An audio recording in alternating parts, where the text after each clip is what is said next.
We've been talking so far about those who make it to the shores of northern France and onto a boat bound for the UK.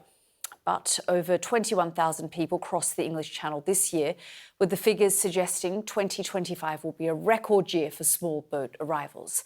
But many more travel to the continent. These are some of the routes through the southern border that migrants have been using to get into the EU.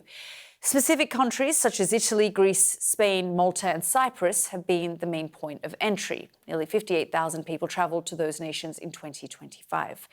So far this year, over 70,000 migrants have entered countries right across Europe. Well, I'm joined now by Juan Fernando Lopez Aguilar, a Spanish MEP and member of the EU Working Group on Asylum. Thank you so much, sir, for joining us here on the programme.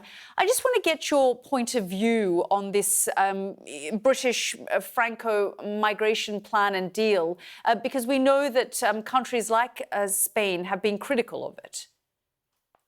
Well, first of all, thank you for having me. It's a very good thing that the UK relationship with the EU in all has been reset and is underway. And it goes with the bilateral relationship with individual member states. Most importantly, France, which is a neighboring country for the UK through the Channel. And yes, the Channel happens to be an affluent migratory route.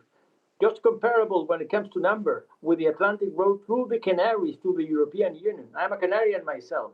And to the Canaries, we receive 40,000 a year. And more than that, 10,000 perish in the attempt. Migration is a fact, and then asylum is a right. We have to tell the difference between migrants and asylum seekers.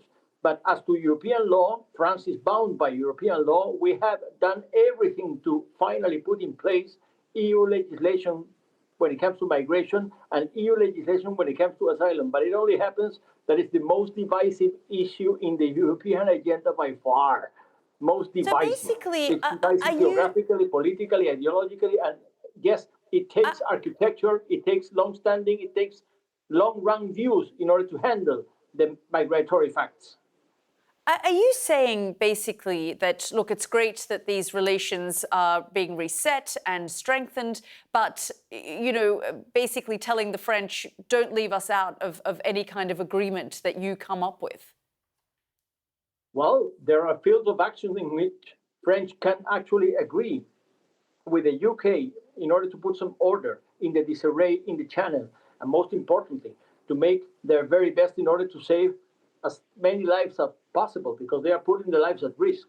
So it tells you some of the despair behind, and of course, of the hope of so many people trying to make it one way or the other, and mostly resorting to trafficking, illicit trafficking of human beings and smuggling. That's part of the phenomenon. So there is a field which is to be tackled in the so-called countries of transit and origin, and there is a field that has to be tackled on the spot. That is the Channel. So yes, patrolling the Channel and maritime search and rescue, saving as many lives as possible is part of the thing to do. But yes, cooperation between enforcement, law enforcement authorities, both by France and the UK, is part of the deal which is to be struck. It only goes without saying that it has to be consistent with the European standards. Yeah. Because let's face it, both France and the UK are part of the Council of Europe and are bound by the jurisprudence of the European Court of Rights when it comes to respecting the European Convention of Human Rights. So what do you want, what would you like to see happen here? Because, as you say, this has been an ongoing issue for decades. And we continue to see large numbers of migrants make their way, to Europe, but through the Channel as well. And governments and their constituents want a solution to this. Yes, let me tell you that I'm well aware that European public opinion are most concerned about the impact of migration in the social fabrics of individual member states, including the UK and France and Spain and all of them. But I can tell you too that as we speak now, at least 72 million human beings are on the move, trying to make escape from the country where they were born, because they think they don't belong anymore to that country. They're looking for hope or fleeing despair or warfare or oppression. So only a tiny proportion of those millions are aiming Europe. We shouldn't panic. We can handle as long as we stand by our EU law, as long as we stand by EU values, as long as we respect our commitment to human rights, as long as we do the right thing, we can handle it. But it takes a lot of cooperation, long-run investment, resources, and of course, mutual trust. We have made our best to put in place an architecture, a long-standing architecture based on two principles: shared responsibility and binding solidarity, because it takes a lot of solidarity between member states of the European Union in order precisely to avoid panicking. And is it, I've got about 45 seconds, but is it working? You say that there's these long-standing policies and architecture.